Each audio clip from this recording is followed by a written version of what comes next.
Kita semua pasti setuju jika Indonesia adalah negara yang sangat kaya. Tidak hanya kaya akan budaya dan tradisi, negara tercinta kita juga sangat kaya akan hasil alamnya. Banyak kekayaan alam yang bisa dimanfaatkan oleh bangsa ini untuk keperluan di masa sekarang dan masa mendatang. Salah satu kekayaan alam yang terkubur di Indonesia adalah sumber energi. Terdapat banyak sumber energi yang terpendam di Indonesia, seperti batu bara, minyak bumi, gas alam, dan juga biomasa. Energi-energi tersebut saat ini digunakan sebagai sumber energi utama oleh masyarakat. Kebutuhan energi listrik semakin meningkat seiring dengan bertambahnya jumlah penduduk serta aktivitas ekonomi penduduk untuk memenuhi kebutuhan hidupnya. Di sisi lain, berkurangnya produksi energi fosil terutama minyak bumi serta komitmen global dalam pengurangan emisi gas rumah kaca mendorong pemerintah untuk meningkatkan peran energi baru terbarukan atau EBT sebagai bagian dalam menjaga ketahanan dan kemandirian energi. Memangnya apa sih EBT itu?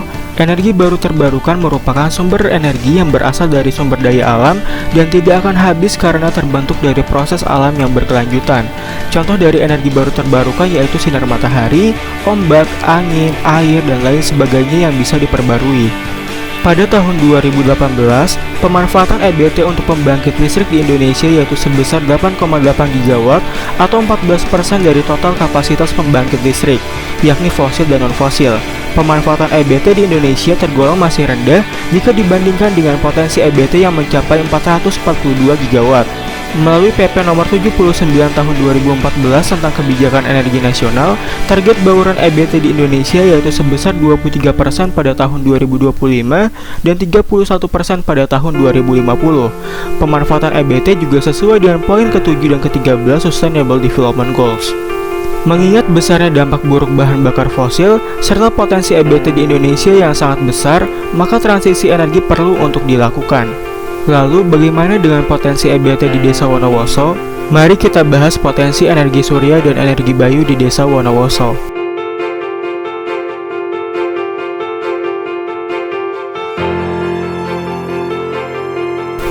Apa itu energi surya? Energi surya merupakan energi yang bersumber dari sinar matahari, di mana partikel matahari atau foton yang sampai ke bumi dikonversikan menjadi energi listrik. Berikut ini adalah potensi umum energi surya di Desa Wonowoso. Mari kita bahas lebih dalam lagi. Pancaran sinar matahari dapat dibagi menjadi 3 komponen, yaitu langsung, terhambur, dan terpantulkan. Ketiga komponen tersebut membentuk iradiasi total yang disebut dengan Global Tilt Irradiance. Besar GTI di Desa Wonowoso cukup menjanjikan, yaitu sebesar 5,393 kWh per meter persegi per hari, atau sebesar 1968,6 kWh per meter persegi per tahun. Dengan menggunakan panel surya berukuran 1000 watt peak dan sudut panel surya 11 derajat, energi yang dihasilkan yaitu sebesar 0,004 MWh per hari atau sebesar 1,487 MWh per tahun. Lalu bagaimana dengan potensi energi bayu di Desa Wonowoso? Sebelumnya, apa sih energi bayu itu? Bayu atau angin merupakan udara yang bergerak. Dari pergerakan angin tersebut terdapat energi yang bisa dimanfaatkan, yaitu energi kinetik. Energi tersebut diantaranya dapat dimanfaatkan untuk membangkitkan energi listrik dengan menggunakan turbin angin. Di Desa Wonowoso, pada ketinggian 10 meter kecepatan anginnya yaitu sebesar 2,56 meter per second. Dengan besar daya dapat mencapai 27 watt per meter persegi. Sedangkan pada ketinggian 50 meter, kecepatan anginnya yaitu sebesar 3,7 meter per second, dengan daya yang dapat dihasilkan mencapai 67 watt per meter persegi. Sementara itu, pada ketinggian 100 meter, kecepatan anginnya yaitu sebesar 4,46 meter per second, dengan daya yang dapat dihasilkan mencapai 100 watt per meter persegi. Gimana? Besar banget kan potensi energi surya dan energi bayu di Desa Wonowoso?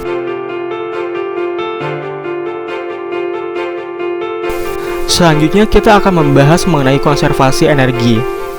Berdasarkan keputusan Presiden Republik Indonesia nomor 43 tahun 1991 tentang konservasi energi pasal 1 ayat 3, dikatakan bahwa konservasi energi adalah kegiatan pemanfaatan energi secara efisien dan rasional tanpa mengurangi penggunaan energi yang memang benar-benar diperlukan untuk menunjang pembangunan.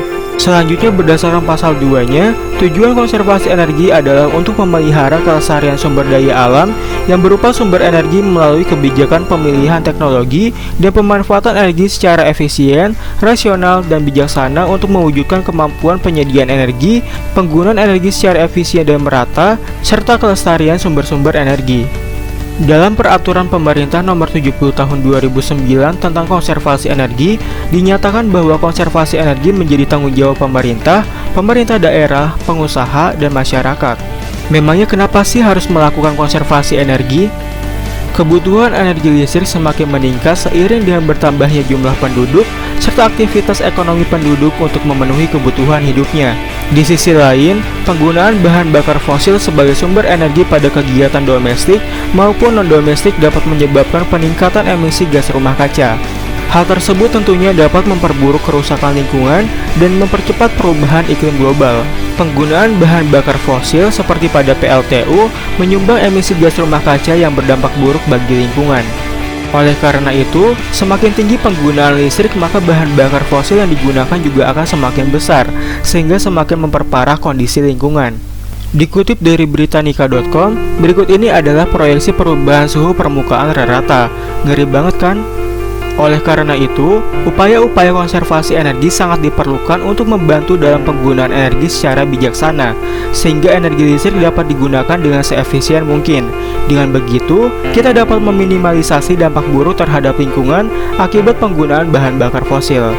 Lalu, upaya-upaya konservasi energi apa sajakah yang dapat kita lakukan di rumah?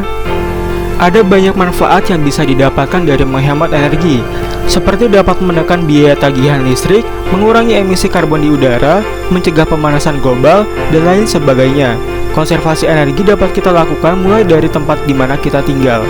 Setidaknya terdapat 5 kelompok komponen penggunaan energi pada rumah tangga, diantaranya yaitu pencahayaan, termal, MCK, makanan dan minuman, serta gawai. Terdapat beberapa upaya konservasi energi pada kelompok pencahayaan.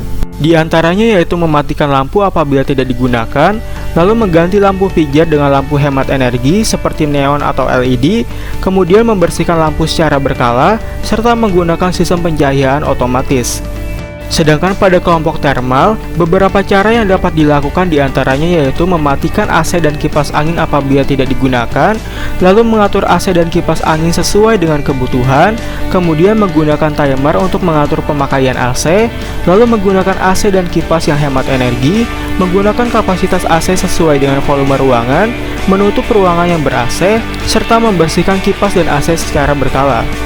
Sementara itu, pada kelompok MCK upaya-upaya yang dapat dilakukan diantaranya yaitu yang pertama menggunakan mesin cuci hanya pada saat cucian banyak, lalu menggunakan mesin cuci sesuai dengan kapasitas, kemudian mengurangi penggunaan pengering listrik, mengatur suhu setrika sesuai dengan kebutuhan, mengurangi intensitas menyetrika, menggunakan pompa air sesuai dengan ketinggian sumur dan keran, serta menggunakan sistem otomatis yang mematikan pompa apabila air terisi penuh.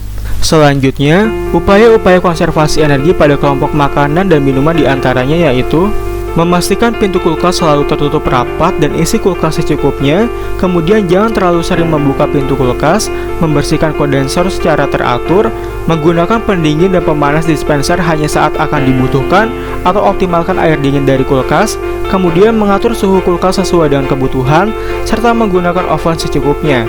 Sedangkan upaya-upaya konservasi energi pada kelompok gawai diantaranya yaitu yang pertama mematikan layar monitor apabila sedang istirahat, kemudian menggunakan resolusi display dan brightness yang rendah, lalu cabut colokan listrik seperti charger apabila tidak digunakan, serta mematikan TV apabila tidak ditonton.